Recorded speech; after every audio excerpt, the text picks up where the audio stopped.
Hi, good morning, good afternoon, good night, whenever you are. My name is Leticia. Welcome to the channel. Today we're going for the second part of the year wrap 2023, which is the worst products. Well, I wouldn't be that harsh.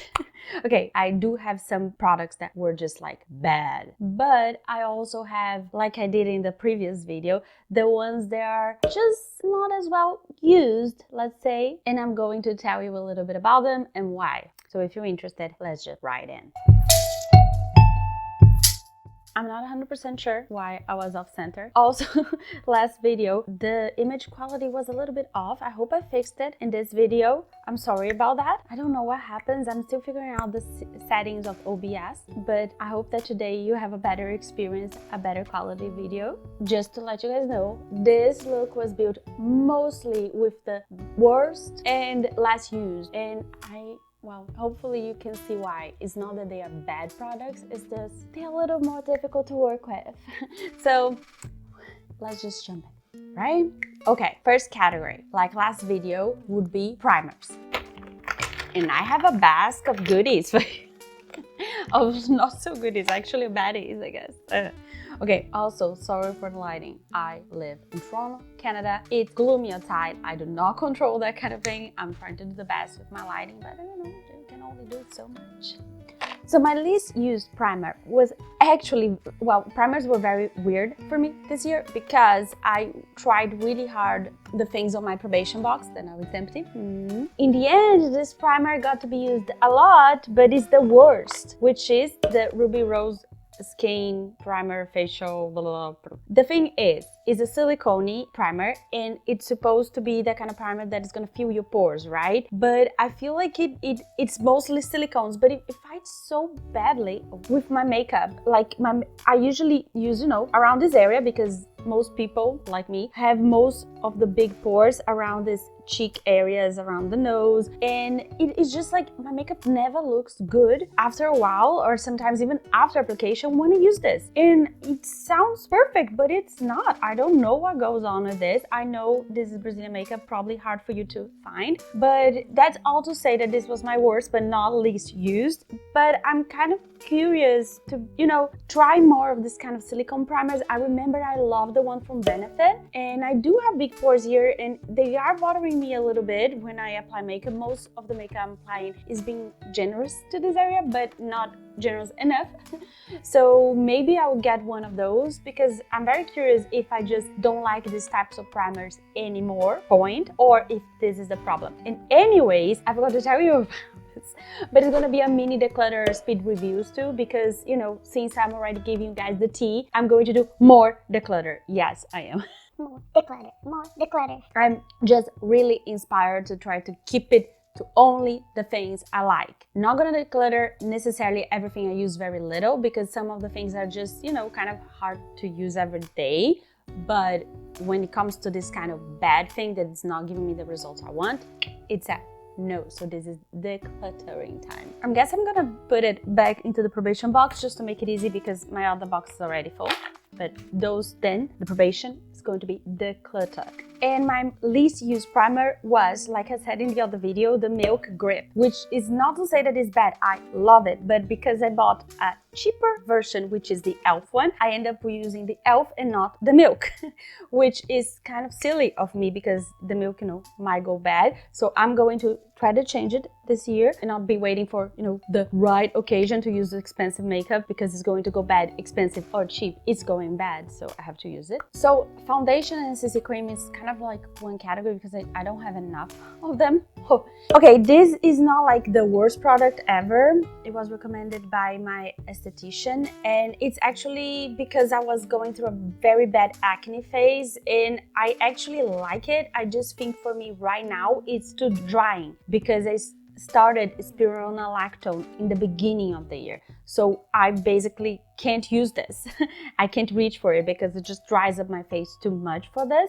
So it's not necessarily worse. I'm not going to declutter it, but I would not recommend this if you don't actually have oily skin or if you have too many dry patches. I don't recommend this. Another one that's been in my probation box since forever, so this is kind of a speed review too, is this Majorca, hopefully I'm saying this right, is a Shiseido brand, Asian brand, and it's a little bit too mattifying too, and it's a little bit too dark for me in this time of year. I like it and I intend to use it. I just have to mix it with a little lighter shades, a little more moisturizing foundations and concealers or even primers, and it's going to get out of my probation box into my, good foundations box. Hopefully I won't regret this. Let's see if I use it a little more, because it wasn't well loved. I used this 8 times and it didn't really, did it for me. So I don't know, let's give it a chance. And kind of the same thing happened with both of those. This was actually my sister's purchase and it was too dark for her. And this was my purchase with a recommendation from a website that matches your foundation depending on the tone of all the foundations that you have. And I don't know what happened, but it's like 100 numbers too dark for me. But I love this foundation. I think even for summer, I have to be really tanned to be able to pull this off well. But it's lovely. It's moisturizing. It's very dewy. It's healthy looking. A little too dewy for a camera, but if I mix it in with another one that is a little mattifying, it just looks absolutely perfect. Actually, is what I have right now on, but not this one, the right shade, because I'm kind of pale for me right now. So yeah, it's here because I think, as for this one too, drugstore foundations have a very, very huge con, that is you can't shade match, at least not here in Canada. Like, you have to buy blind the match, and they don't do a very good job in saying like what is the actual color. So here is like natural beige. Yeah, I guess I'm natural beige, but not really, not for them. I have to be much more tan to be actually a natural beige for them. So how am I supposed to know that? And this one from e.l.f., it's actually, this color is actually light. I mean, it's not that it's not, but I'm usually light. Right now in winter, I'm like fair light, but I'm usually light, and this is like way, like I look like a Oompa Loompa, okay? So, I mean, they could have done a better job. This is light 10 or starting 10 for me. This is light 10, and I don't know what the hell is this classification, to the point that I can't even try the product because, I have to mix so much of the other foundation that I can't tell if this is good or not. So I will keep both of those for next summer so I can try them better and see like, do they actually work for me during the summer? Because I don't want to be wasteful, but otherwise they will be decluttered because it's like, I can't use this, not right now. So those are kind of like almost a probation, but they are going to wait for summer. Honestly, next category, one of my faves. So I use my concealers a lot. All of them are very well loved and used, but it's more like this year it hasn't, which is the Fenty one. I got it in the melon shade, so it's more of a corrector for me. And I don't know, it's just during the summer it was too light to correct. I would need a darker shade because of the tone of the purple that I have. And right now I'm just, find myself reaching for other things, but I'm trying to go back. I used it today. It's not bad. It's not bad at all. I don't know if you can see, like it's okay. It's moisturizing enough, so I will try to use this more. I'm not decluttering it, but would I recommend it? Maybe not, or maybe in a darker shade. I don't know. I remember loving the concealer corrector that Benefit had, was in a pot, that is very similar to the Becca one. I don't know if you guys are familiar, and I really want to try something like that. So I was thinking about getting the e.l.f. one, which some people have been recommending with very high regards, so I might try that one. But I don't know, this is kind of halfway. I would be really happy if I could pan this. So again, it's not like horrible product, but I haven't been reaching for it. There are other things just as good. I forgot to talk about one concealer though. Oh, I'm so sorry. This is a Brazilian brand. It's a Melu concealer from Ruby Rose. It's like kind of a line. And again, this is a good one, but it's a little too mattifying for me. Therefore, I'm not using very much. It's more like the color of my skin right now and not really under eyes. And again, too matte for the under eyes. So yeah, I don't do much, spot concealing. So this is not being used a lot, but I can give it a chance a little later in the year, I suppose. The next category is a powder. It's kind of a new category for me because I was very afraid of powder, even being oily skin, because it does make my texture come to light. Let's just say it like that. It makes me age very much when I use powder, at least in the past. I think powder has evolved a lot as a technology, technology they use for powder. And nowadays, like you can look at my face. I do use setting spray to make it look a little more, you know, natural. But you can see it's not like gathering and making me crepey anymore, thank God. But you know, still have to revive it a little bit with setting spray. I was afraid because of my past trauma and I didn't use much powder, and now I'm not into that super ultra hyper dewy skin anymore. I want something like kind of more in the middle. I think the whole makeup community is kind of migrating, honestly. It's like phases we go through, and because of that I'm trying more powders. But since the Hourglass palette came into my life, there's no space for anything else. Are they bad? No, they're just not as blurry and as good and as easy as the Hourglass. And my least used powders are three powders. Let's start with the Holika Puri Pore. Holika Puri Pore. Can say this. So this is a compact powder. It's the kind of powder that is a no sebum. So it's very cute, the cutest thing you've ever seen. But this is like, even if it looks like a setting powder, it's kind of not. This is more like touch-ups during the day. At least this is the way I see it, is the way they marketed it. That's the only reason why I don't use it, because you can see it's not in my purse. It was here. So what touch-up? Like I'm not the kind of person. I try many times during my life, and I'm not that person that does touch-ups during the day on their makeup. If I see something gathering, I'm just like tack with my own fingers, clean fingers, and good. So I think like I really want to give this a chance because I used it literally twice, and because I love it. It's just so cute. But I think that this will be summer staple, because if I will ever need to touch because I'm oily, it's going to be during summer. So this goes to this pile for me to try during the summer. Maybe I'll feel more inspired by then, hopefully. And the other two is not that I didn't use, but I just used very little because I like the other ones better. So this is the Fenza banana powder. So it's like a yellow setting powder for this region. Usually just like use the banana yellow powder here to make it lighter, and they can make silky loose moist powder. They are good, they are just not as good, but I used them today and I had a great result. I just feel like the thing is the Hourglass is a little more finely milled. It's a little less perceptible in the skin, which is the look I like. But honestly, there's nothing wrong with my makeup right now, so it's like I need to give this a chance. It's not gonna be decluttered, but I need to start using them. Also because I'm absolutely enchanted. Let's just bring them a little closer so you guys can see. And also I'm absolutely enchanted by the concept of a moist powder, and I think it's great and I want to try it a little more. So they're staying, but on conditions. I'm gonna keep my eye on them. If I don't use them, they are out. So for blush, I use a lot everything because I don't have that many anymore. I don't have too many of anything, so it's the Burt's Bees ones, and there's nothing. It's not the formula. It's just that they are so pigmented.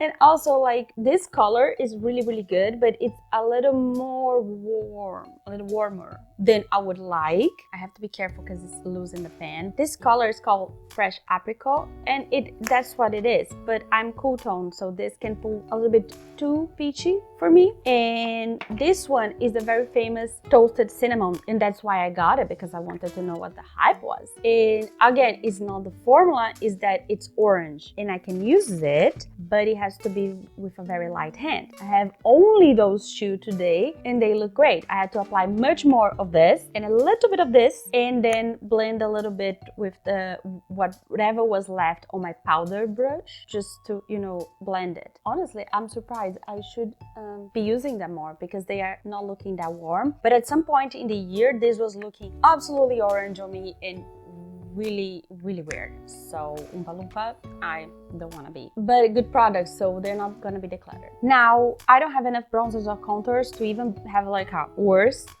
least used, because I have like two. So yeah, one's gonna be the best one, one's the worst. I don't know, not even. So we're going to highlighters direct. So wow. Hourglass took, you know, all of the prizes from our, you know, best awards that just happened. And there is one that I've been using very little, which is the Ader one, Ader Rip. Lovely brand, absolutely gorgeous product. I don't reach for it much because it's like literally glitter on your face, and I like a natural highlighter, kind of always did, even though this looks gorgeous. I don't know if I actually will be able to see in camera because I applied very because I was afraid. But it's absolutely lovely. But yeah, I haven't been using much because of that. But this is a product that there's no point on decluttering this. It's absolutely gorgeous, but it's not an everyday. That's just what it is. It's not meant to be an everyday. And it's staying because I can't get it any longer. Ooh, we got to the eyes, and next step is eyebrows. And I used a lot, all of my products, but this one. And it's just a little funky. It's technically supposed to be like, you know, translucent pomade like this. So you just put your spoolie in and, you know, shove it into your eyebrows to make they stay all day long. I don't think it does that. You can see I really tried really hard to push them up very much. Some of them are still, but I don't know, it left it a little like whitish, kind of like sticky, and it kind of looks like there's something in it. If you look close, you can see like it's like I actually pressed pomade in it. I don't like the look, and I'm not sure I will use it. First of all, it's translucent, so it's like I have to apply a pencil, and I'm one step eyebrow kind of person, and I'm not gonna use this ever, as I didn't. A part of me is like, wow, but I could have this because the day I wanted, but like honestly, I just won't use this product because I can't rely on it looking good, so it's gonna be decluttered. I know. I tried. You saw the marks. I tried. Today is intenso day. Okay. Let's focus. We are finally on the category that was the most disappointing to me this year, and that's eye pencils and eyeliners. Oh my god. Like, I know that my eye shape is complicated. It's downturned and it's very hooded, and it has like those bags right where you would like actually make the line, so it makes everything very hard. But boy, do you need to be that bad? I serious. Okay. Those two eyeliners, they are so disappointing, it hurts. And this one was like recommendations. I don't know if it's the product I got. I don't know what it was. But this one, the CoverGirl Exhibitionist, was actually recommendation like best eyeliner ever from someone. And it's just dry. I applied it. The first 3 seconds I use it. Oh, here, get just some really black paint. And then like, it's literally one stripe and then it's over. And then I have to wait. And then I go in with this e.l.f. one, which is also very bad, but I kind of like the fact that it's a big tip, so it's easy to do like one just big, you know, stripe in your eye, and then you can go in with something darker. But this it takes me a very long time to be able to build anything because there's nothing coming out. Again, I don't know if this has absolutely the same problem. So again, I don't know if those two products were just a little drier when I got them, but I mean, that's what I'm getting because I'm not buying them again to try to see if it was just the one I got. So that's the first impression. Second, third, fourth, I tried. This was so disappointing. Worst products ever.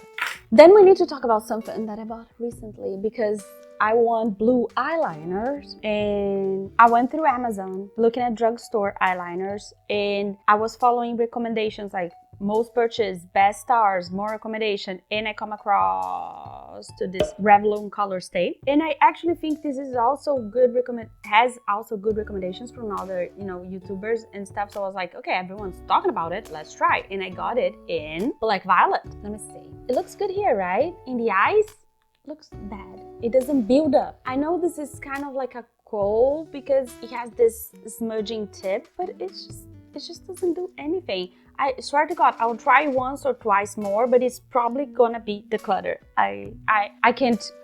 It's just, I can't have another disappointment like this. It's just like, can you please just pay off? I know it's possible because this does it. You just swipe once and it's like pure color. Look at this.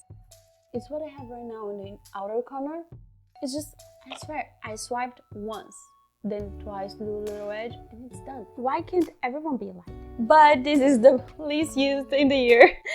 It's not here just to set like an example of how good you can be. It is very good, but it's the color the problem, because it's this turquoise color, not something I want to use every day. If this was brown, and I already have, I think I had 5 of them before, not this color. I had one in a brown with a coppery shimmer.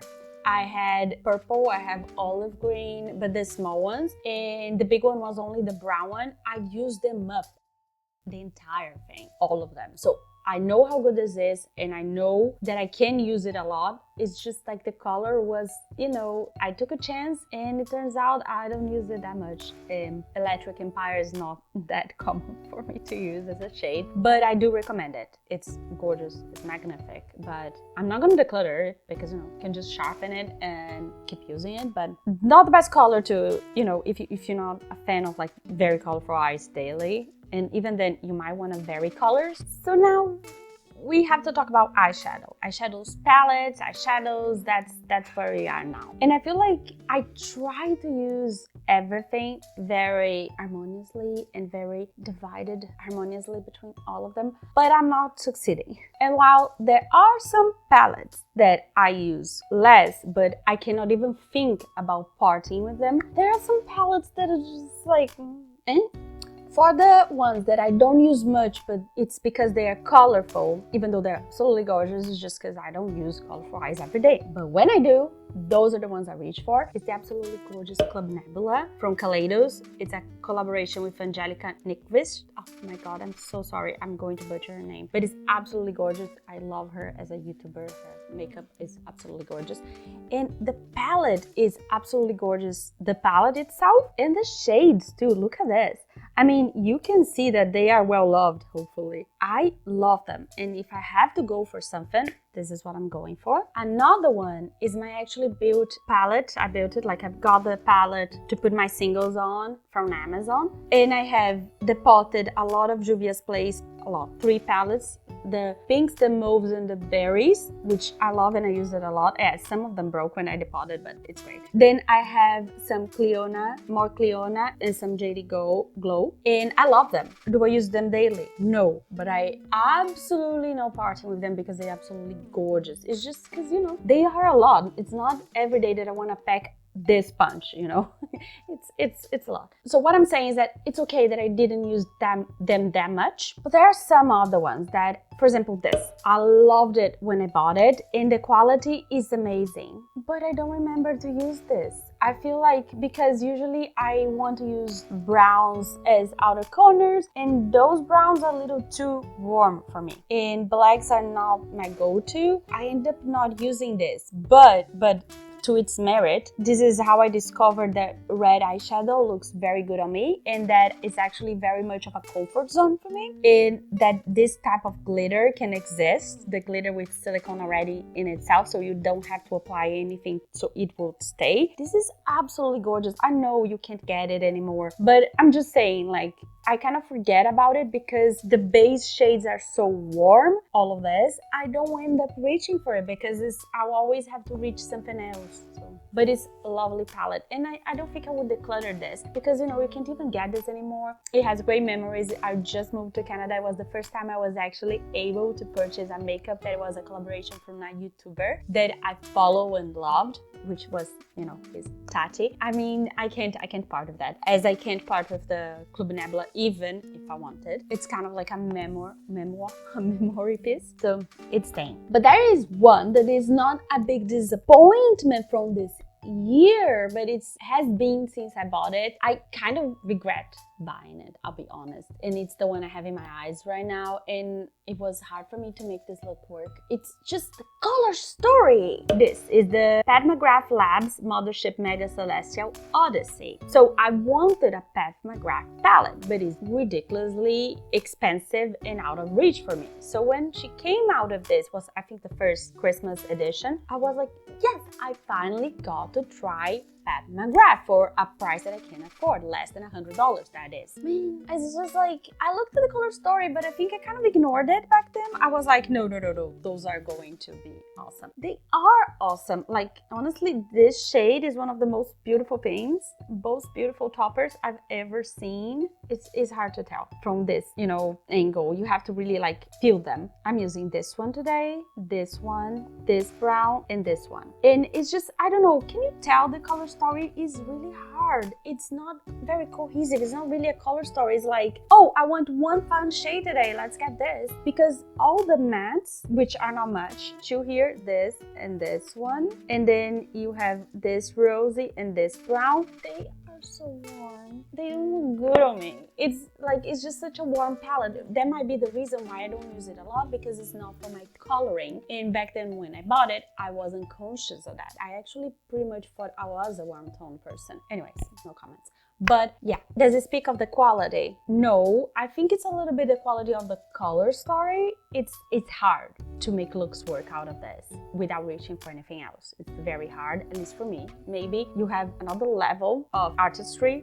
with makeup, which I do respect, and I don't know that I'm not at that level. But you know, normal people, normal consumers will buy this and they probably won't be able to make it work either. I mean, I don't know, maybe the next ones were better. I don't know. Color story, not great. Colors don't work for me, and I barely use this. And I'm not giving you numbers about like how many times I use anything, because like they're really low. The Hourglass palette, the one that I use 50 times in each category, yeah, it doesn't even compare. Most of those I use like twice in year. This year, twice. This one I used 7 times this year, but it's because I was trying very hard to push myself to use it. And it's like, if you say $100 and I had it for like 2 years and I only use like 15 times, not great, not a great cost.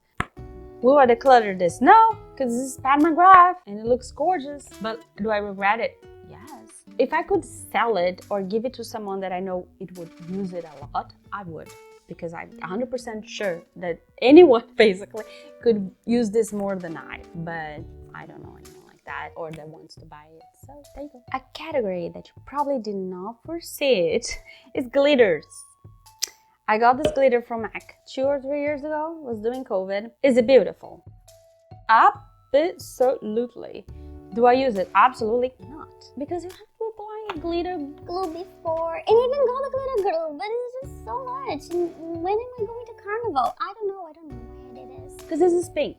So that is pink. Pink is a comfort thing for me, but pink glitter is for me Carnival. If it was silver, copperish, some kind of like more neutral metallic glitter, I'll probably use it more, maybe, just saying, probably. But this is a lot like party, and I will have to force myself, no other way. And we are getting to the end, finally, you say. No, stay with me a little while.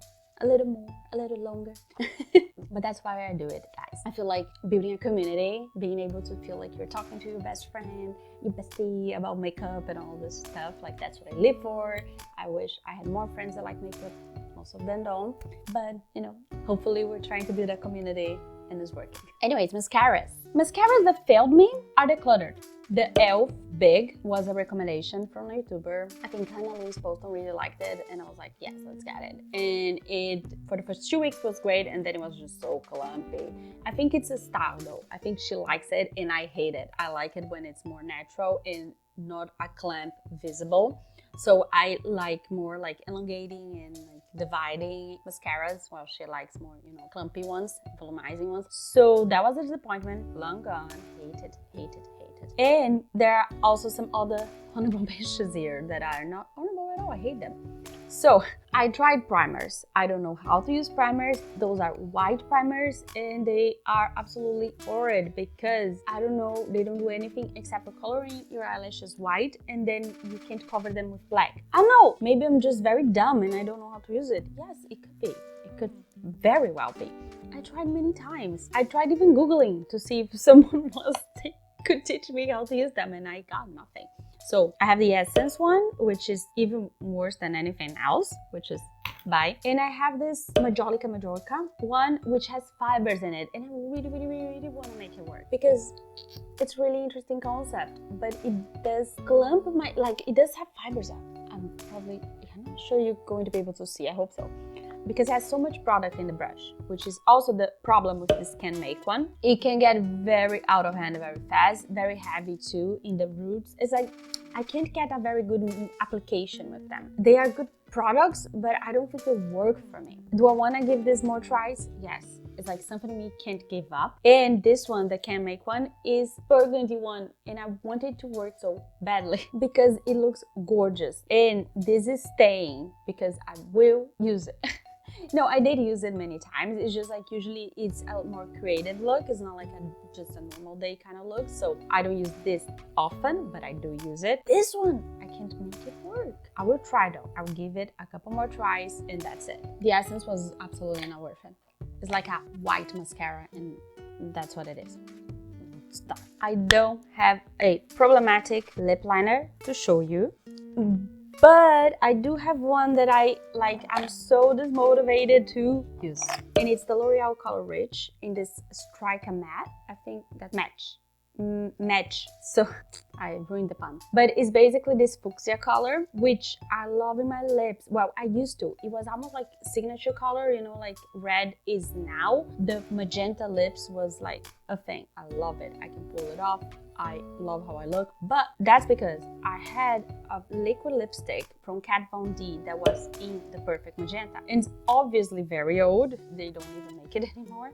And I threw it away years ago. So when I bought this, I was trying to revive that passion, but it's not the same color. It doesn't do me the same thing. I can find a lipstick to go with it. So I end up not using it, like at all, because of all of those things. If you know, by the way, a recommendation of a very good magenta lipstick, like that is pink but not hot pink, that clearly has purple in it, magenta, let me know. And that is comfortable too, because that is difficult to find. I found this color Suede Ink, but it's more hot pink than actually magenta, so that's that. But I don't know, my passion for the magenta lips kind of like faded away by the lack of products, and then now I'm glossy. Now I just want gloss. I'm not decluttering it. It's not a bad product, and for that day, the only day in the year that I want the magenta, it's here, you know. It's already here, so I'll just leave it here because it's not bad, but eh. And now it's a final last category. Finally. And it's not a bad product. It's just a product that I fell out of love with, which is the Rare Beauty Souffle Lips. It's absolutely lovely. I used, I think, Courage so much last year. I have Fearless on today, if I'm not mistaken. You know, my lips are too dry for this. Even though this is very comfortable, it's still a little bit too dry. This is one of the most gorgeous reds that almost go pink, like a rose, beautiful color. I think I talked about this in the red lipstick video. I'm gonna link it up here. This is brown, like so vampy. They are gorgeous. I don't regret it, but I fell out in love with this type of lip. So now I'm all glossy, and then I'm not using this very much. Will I declutter it? No, they will get old by themselves because they are cream products, and then I will throw them away. But I'm gonna try to use as much as I can from them up to the point. But they're absolutely lovely. We can not for me. I do now because I know I didn't use them as much. But I bought them because they're a great formula. And that we got to the end. We have an empty basket. We have lessons learned, I guess, I think for me it's mostly about the color palettes, like not buying warm tones because I'm not gonna use them that much. They don't look good as me. I don't like how they look. I don't like the final look. Like, I think I was able to do it and it's cute, but would I do this again? Probably no. It's not what I like. I think like the thing about buying one lipstick and then because you like that one so much, that in that formula, in that color, and you're like, I'm gonna buy all the colors in that formula, that's a big mistake. I've been through that with Rare Beauty and with other ones, but some of them weren't a mistake, some were. So I would say like usually it's a combination of formula and color, and if you found one that you really like you're probably going for that one. Even if you buy the same formula in another color, what is the chances that you're going to the second one if you have the first one? So what I'm trying to think about now, which is, you know, more like a conscious consumption kind of thought, is, okay, look at my whole collection. If I have all of those available to me, will I choose this new one over those or not? And if I am, is it worth it? Or should I not buy it so I can actually go through my own collection? That's also a thought. Like usually the first color you bought is the one you're actually gonna like and you're not gonna reach for the other ones, which is not exactly this case. I varied a lot, except for these two. They're not that different. I thought they would be more different, Courage and Fearless, but it's more because I fell out of love with the formula and I couldn't predict that, so that's a shame. But for the glosses and stuff, I try to vary it a lot in the colors. So like one is brown, one is nude, and one is red. So it's like if I'm going for red, I'm going for red. It's not like, oh, I might go for that other shade. No, I have the three ones that I know I use with regular bases, and those are the three ones that I get. And if there's a very pretty magenta pink, I will get one of those too, but that's it. So those are the big lessons, are usually to do with colors, like being conscious about the color. I've also learned that I'm not, you know, a big highlighter girl. Like if I have one or two that work for me, that's all I need. I'm not a big powder girl. If I have one or two that work for me, that's all I need. I don't want to vary with 6,000 of those. It's not useful to me. I'm gonna try to work out the products I have. I vary blush and I can use all of them, and I really do. So it's okay if I get a couple more. What I do like is having one cream and one powder so I can layer them. But that's it. It's done. Finito. Don't need any more. Because I do get overwhelmed if I have too many things in my drawer, so I have to be very careful with that. After my declutter that I filmed, gonna link here, I'm much happier. I can see much better, and I actually want to use most of the products there. That's why I want to do another declutter for the end of the year. Got inspired. I keep looking at these products and I'm like, don't want to reach for them. So I'm not going to have to look at them anymore. You know, sucking cost fallacy. I'm trying not to just fall for it. Hopefully I'm succeeding. If you think I am, let me know in the comments below. I want to hear your thoughts. Sometimes people can be, you know, the outside look, they can be like, I think you're not doing great. You have to take this out. You're lying to yourself. Let me know. Let me know in the comments below. I hope you enjoyed the video. I hope I am able to create, you know, like a nice, talky, chatty, bestie environment. And thank you for liking, subscribing, commenting, watching, all of that jazz. And most importantly, I hope you have an awesome day. See you in the next one. Bye.